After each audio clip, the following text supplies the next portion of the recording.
Oke, Assalamualaikum warahmatullahi wabarakatuh. Pada video kali ini kita akan membahas tentang menyusun daftar saldo buku besar pembantu utang dagang. Pada video sebelumnya kita telah menyusun buku besar pembantu utang dagang. Nah, untuk menyusun daftar saldo buku besar pembantu utang dagang ini adalah bentuk dari daftar saldo buku besar pembantu utang dagang. Untuk menyusun ini, kita ambil datanya itu di buku besar pembantu utang. Jadi kita ambil datanya di sini. Kita kembali. Di sini bentuknya sama dengan buku besar. Ada nomor, keterangan, debit, kredit, saldo. Di keterangan ini di sini diisikan di sini di keterangan yaitu nama krediturnya. Karena dia utang berarti nama krediturnya. Jadi kalau misalnya di sini buku besar pembantu utangnya ada 2, berarti kita juga isikan misalnya krediturnya 2, PD aman dengan CP Sentosa, berarti kita di sini isikan 2. Jadi kalau misalnya krediturnya 3, ya 3 kolom yang kita buat. Begitupun selanjutnya. Oke, kita langsung saja memindahkan buku besar ke daftar saldo buku besar pembantu utang. Yang pertama itu kita tulis adalah PD aman. Kita tulis di sini 1 PD aman. Oke, kita lihat PD aman nilainya berapa. PD aman pada tanggal 1 itu 3.600.000 di kredit. Jadi kita lihat ini kita pindahkan. Jadi ini kita pindahkan, ini 3.600.000 kita pindahkan ke daftar saldo. Oke, kita kasih pindah. Di sisi kredit tadi 3.600.000. Oke.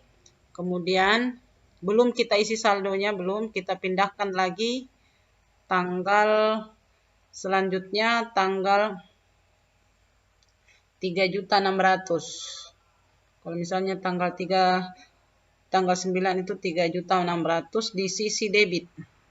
Jadi kita pindahkan lagi 3.600.000 di sisi debit. Berarti di sini kita simpan 3.600.000 di sisi debit. Berarti debit ketemu kredit berarti 0, kosong saldonya. Berarti saldonya untuk PD aman 0. Begitu. Kemudian kita pindah ke daftar saldo buku besar yang kedua, yaitu nama krediturnya kita lihat di buku besar pembantu, yaitu CP Sentosa. Oke. Kita lihat, kita tulis CP Sentosa. CP Sentosa. Oke, kita lihat lagi.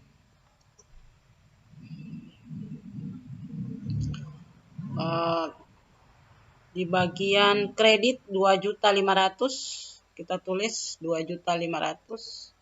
Ini di bagian kredit 2.500.000 kita kasih pindah ke daftar saldo. Bagian kredit di sini yaitu 2.500.000. Oke, kemudian di selanjutnya kita lagi lihat. Ini yang kita kasih pindah. Ini di bagian debit. Di bagian debit itu 150.000. Debit kita kasih pindah ke daftar saldo. 150.000 di debit. Berarti kita tulis di sini. Di sini 150.000 di debit. Berarti untuk saldonya 2.500.000 dikurang 150.000 itu 2.350.000. Disimpan di mana saldonya? Di sisi mana? Ternyata di sisi kredit karena lebih tinggi kredit. Berarti kita tulis di sini, di sisi. Oke, sorry, di sisi kredit 2.000.000 350. Kita hapus dulu ini. Oke. Sudah. Kalau sudah berarti jumlah utangnya keseluruhan kita jumlahkan, itu ternyata di sini debit kosong, berarti jumlahnya utang untuk perusahaan Ahmad seluruhnya itu sebesar 2.350.000. Kita tulis di sini jumlah. Oke. Inilah cara pengisian daftar saldo buku besar pembantu utang dagang. Kalau misalnya ada soal, ini catatan, kalau misalnya ada soal di sini, misalnya di PD Aman tanggal transaksinya sampai 5 tanggal, misalnya ada tanggal 1, ada tanggal 9, tanggal 10, tanggal 12, yang dicatat kalau memindahkan itu di tanggal yang terakhir dipindahkan. Jadi kalau misalnya ada tanggal 1, tanggal 9, di atasnya ini ada, di bawahnya lagi ini ada tanggal 15, 20, berarti yang kita ambil itu saldo yang paling terakhir. Yang paling terakhir yang kita kasih pindah, bukan dikasih pindah semua, tapi saldo yang paling terakhir kita pindahkan. Oke, itu catatannya. Karena kebetulan hanya 2 transaksi di sini, nah berarti langsung saja ini saya kasih pindah. Kalau misalnya ada 5 transaksi, berarti transaksi kedua atau terakhir dari transaksi itu yang kita pindahkan ke daftar saldo buku besar pembantu. Oke. Kita lihat secara keseluruhan ini tadi, ini bisa juga kita jumlahkan ini. Untuk mengecek apa ini, kita bisa jumlahkan di sini berapa jumlahnya ini. Ini 3 juta, kita jumlahkan. Di sini 3.750.000. Kemudian di sini juga kita bisa jumlahkan.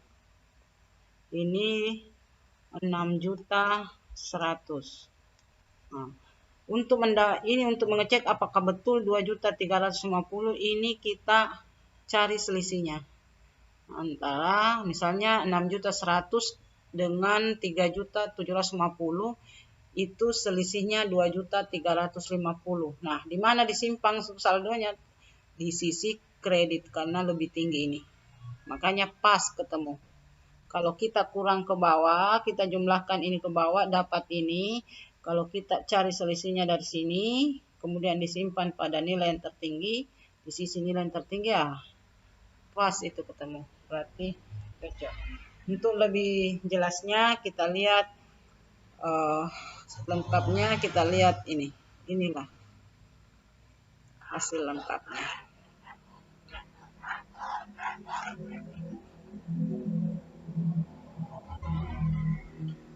Oke. Terima kasih. Assalamualaikum warahmatullahi wabarakatuh.